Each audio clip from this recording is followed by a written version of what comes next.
哎，你知道吗？美国斩杀线这词儿最近爆火啊，有个特别具体、特别有冲击力的起点。它并不是从什么经济学家报告里突然冒出来的，而是说从一个 B 站留学 UP 主叫做老 A， 他的兼职经历简直炸开了锅。他的频道拍了一个叫做《收尸人》的系列，你没有听错哦，就是那种专门处理在公寓里孤独去世，好几天甚至好几周都没有人发现，最后也没有亲属去认领的遗体的工作。他的镜头其实非常的冷静，没有任何的煽情，就是记录整个的流程。叫到电话跟着车去，跟警察、跟公寓管理员去打交道，收拾一下所剩下无几的这些个人的物品。但你看的时候，你整个后背会发凉，因为你瞬间就明白了，在纽约、在洛杉矶那些光鲜亮丽的摩天大楼的阴影下，真的存在一个清晰的物理意义底线。一个人是怎么可以从这个运转的高速的社会阶级里啪嚓一下掉下去？掉下去之后呢，就像水一样消失了，连个响动都没有。这个视频就像一根特别冷的针，一下子把中文互联网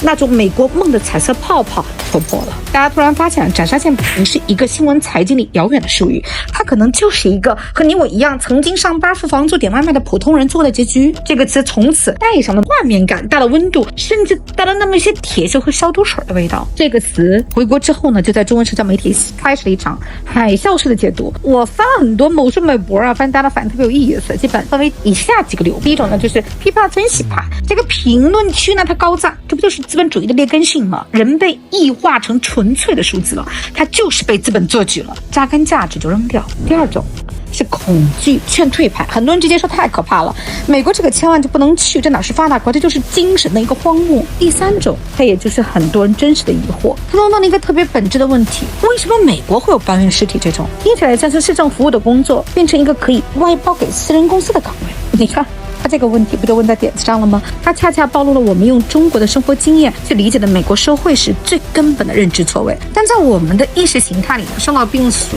这些总应该有个单位去管，有一个最终的负责人。但在美国呢，很多事真的就是没人必须管，政府、市场、非营利机构、家庭中间有大片的灰色地带。收尸人这个职业的存在本身呢，它就是对这个系统最好的隐喻。它用一种高度职业化、去情感化的方式处理着系统无法消化的人道难题。所以当我们热烈讨论的美国斩杀线的时候，美国人自己怎么看呢？你说斩杀线，美国人可能不太明白你想说什么，但是你说爱丽丝 Excise Limited Income Constraint Employed 的缩写，美国人就立刻就明白了，资产有限，收入受限，待以就业。他们不是官方定义上的贫困人口，他有工作，他却无力支付着住房、医疗、交通和育儿的一个基本的账单。这就是美国人的日常叙事，没有斩杀这种充满了系统控诉性的宏大的一个词汇，而是一种疲惫的阐述。我做了所有正确的事，但是我就是在这个社会无法喘息。所以爱丽丝就是美式斩杀线的本土化的一个表述，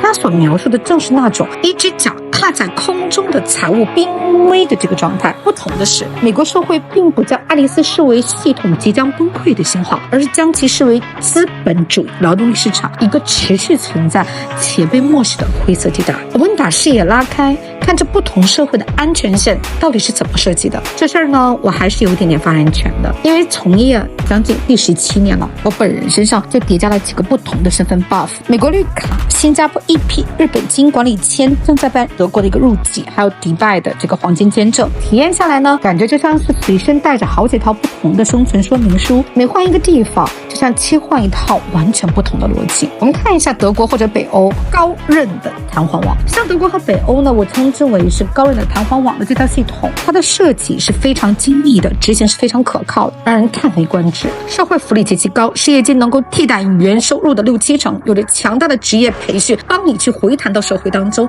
你很难摔死，因为网实在是太结实。这就是之所以我选择德国入籍的最主要的原因。我办理德国身份的这种过程当中呢，就有种这种感觉的预演，每一个步骤、每一份文件的签署都非常的清晰严谨，有法可依，但代价是什么？是极高的税收和相对固化的社会结构。这张网是用全民的高额贡献编织的，它拖住了你，也是某种程度上它定义了你。在这里，线是生活水准的缓慢下降，但绝对不是生存的危险，它是一种被精心设计过的安全感。新加坡钢丝网，新加坡我持的是 EP， 也就是所谓的新加坡的工作准证，我形容它是走钢丝网。这个系统极度强调个人的责任，强制性的中央公积金 CPF 就是你把握的平衡港，政府提供的是精确、有限但高效的补贴，是那张紧绷的很紧的网。在这里，社会竞争激烈，福利并不是天上掉下来的，你的安全线高度直接等于你个人和家庭的储蓄和规划能力。国家不会无条件的给你兜底儿，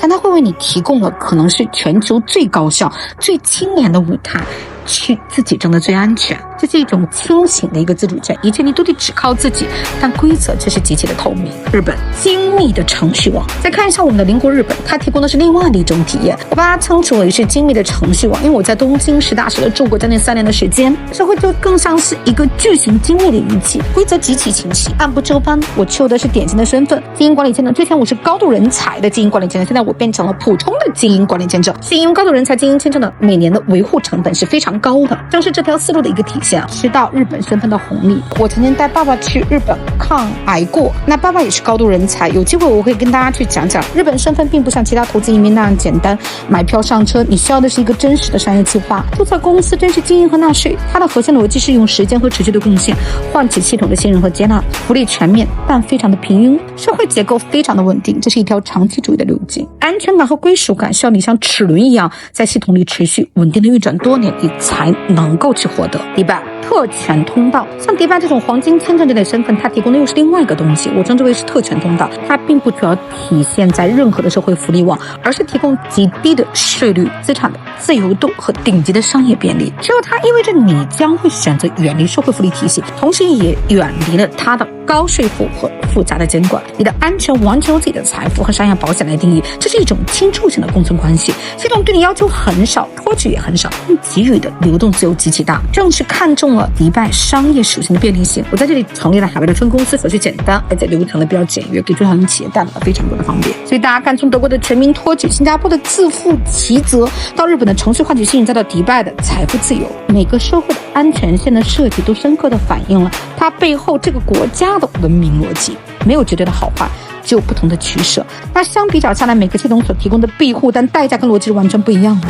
而美国这套生态系统最独特，它不承诺我去接住你每个人，我却为接纳进来的每个人提供更加广阔的自由度和财富的潜力。因此，理解如何得到这张生态系统的入场券，也就是我们所谓的绿卡，这个游戏规则就显得至关的重要了。目前主流呢3大途径哈。第一局，天才玩家局，靠才华硬刚，比如说 EB1A 的杰出人才，但注意模板的话是2022到2024年一直在中国大陆非常火的推广，但是2025年的难度却变成了地狱模式。移民去想的是你是不是那个绕不开的里程碑。还有一个原因，就是特朗普的金卡的实施，使得每一个申请人的话是100万美金的捐赠，那你一家带2个孩子400万美金的捐赠，它也可以挤到 EB1 排队的里面，因为 EB1 它有明确的10项，你必须要符合3项。那如果你只符合1项的话，可以通过捐赠去符合另外1项。天崩开取式的 EB1A 在2025年呈现了非常低的获批率。第二局，氪金玩家局，用这个投资换身为所谓的 EB5，这门票呢也是80万美金起。但所有上车的朋友，请你死盯住这个日期，2026年的9月30号，这是相亲政策的安全锁的截止日。在这之前提交申请以后的涨价改规则，你也会受到旧规保护。在此之后呢，时间跟成本全部变成盲盒，这不简单是花钱，这是一个和政策的现实竞速赛。第三，摇号玩家局，核心就是我找到一个愿意并有能力为你担保的雇主。那这个也是2025年之后将会成为目前美国身份当中最为可靠，而且也是花费最低的。在这里呢，大家有没有一种感觉，美国的政策是一直都在变的，大家要紧跟着美国政策，现在他想要什么样的人而去选择。在纠结你到底选用哪条路之前呢，我先必须回答大家一个更为前置的问题，我们究竟想要这张卡到底解决我们人生中的哪个问题？是你财富的自由、教育的捷径、事业的跳板，还是你选择的自由？问题不同，答案它就是不一样。但如果你选择了美国这张卡在生活当中到底有什么实实在在的交换呢？我算几笔账。第一笔，教育账。以顶尖的加州大学为例，你的孩子去学生签证，每年学费超过4.4万美金，但有了绿卡，满足居住的要求，孩子可享受州内的居民学费直接降至约1.34万美金。仅本科4年，一个孩子足足为你省下了12万美金，折合人民币90多万。这还没有算他有资格申请仅对本地开放的奖学金和助学金。不得不说，养孩子它不是所谓的一个投资回报的一个计算，而是实打实的你要先去消费。第二笔医疗账没有永久身份呢，通常是要购买昂贵的国际保险，每个月的保费可以达到800到1500美金。我们拿4口之家为例子啊，且保障有限。拥有绿卡之后，你可以通过雇主获得团保险，或者自行购买居民保险，成本直接硬生生的减了2/3。更重要的，被美国纳入了社会医疗体系当中，长期看来，这是一种对抗重大医疗风险的关键保障。那第3笔置业账，没有绿卡的，你去买房通常要支付30%到40%的一个高昂首付，那利率是远远高于市场的平均的1到2个百分点。只有绿卡，你首先可以获得国民信贷的待遇，首付低至3%到5%，享受市场最优的一个利率。同样是100万美金的房子，仅利息这一项，30年的总支出可能就相差了数十万美金。第4笔抗风险账，这就是安全感的核心。H1B 等工件一旦失业，你的合法留美身份只有60天的宽限期，60天如果你找不到工作，必须给我离境。那所有安排都可能陷入比较混乱。而绿卡的持有者呢，失业之后呢，可以合法留在美国。所以我们来去剖析斩杀线和阿里斯研究绿卡的途径，最终就是完成我们2件事情：对美国祛魅和对自己的一个自我洞察。第一，我来说一下祛魅。美国的建国和扩张本身就是一部围绕着财富创造和分配展开的资本主义文明史，它的制度世界的核心本身就是保护产权、激烈的竞争、接纳风险。社会安全网是后来嵌入了一个补录，而非基石。理解了你这一点，你就不太会去惊讶于它的冷酷跟活力的并存。它不善于你去托举你，但它极力保障你的奔跑的权利。洞察的自我，中华文明的底层逻辑是先渡人后渡己的儒家伦理和集体主义。我们有强大的托举的意愿和能力啊，但个体也有需要让渡部分自由。但面对另一条关于公平和秩序的隐形红线，我们无疑是性生长于一个不让普通人轻易坠落的系统。因此，获得一个海外身份从来不是简简单单哪里更好的一个判断题，它是在人生特定的阶段基于核心的一个需求的理性选择，是追求极限的财富创造与个人自由，还是你更看重安稳和集体的保障？是让孩子在丛林中历练，还是让花园中成长？选择美国绿卡，就是选择那套接受的生态规则，并为自己装备了一件名为永久居住权这样一个生存的工具。它并不是让你永不落下的一个保障，而是允许你未来合法自由的寻找而搭建属于你自己的家长网的一个许可证。文明的底色决定了社会的形状。了解了斩杀线的真相，不是要去颂扬或者批判谁，而是为了更加清醒的去判断，在人生的这个阶段呢，你更需要的是一个避免坠落的安全网，还是一根去助力攀爬的登山绳？所有的选择无分高下，唯有契合。